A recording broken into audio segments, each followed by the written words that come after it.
আমাদের আন্দোলনটি কিন্তু কোটা বাতিল করার আন্দোলন না, আমাদের আন্দোলনটি হচ্ছে কোটা সংস্কারের আন্দোলন, যেটি আমরা শুরু থেকেই নির্বাহী বিভাগকে আমরা অ্যাড্রেস করে করছি।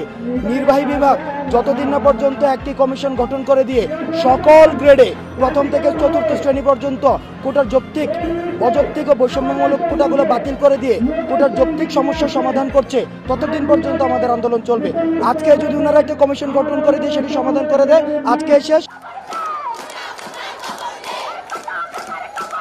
আজকে কেন আমি রাজপথে নেমেছি তার একমাত্রই কারণ আমি যেন পড়াশোনা করার পর আমার যেন মেধার যেন সঠিক মূল্যায়ন হয়, আমি যেন সমতা পাই, আমি যেন আমার সঠিক মেধার মূল্যায়ন পাই। সেই জায়গা থেকে আজকে আমাদের রাজপথে নামা, এবং এই রাজপথে যে আমরা নেমেছি আমাদের এই আন্দোলন চলমান থাকবে যতক্ষণ না পর্যন্ত আমরা নির্বাহী বিভাগ থেকে সুনির্দিষ্ট একটা জবাব পাচ্ছি।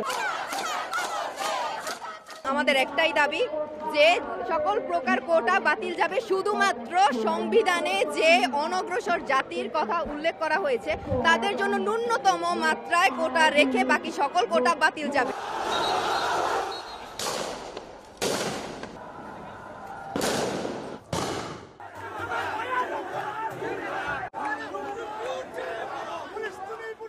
Thank you.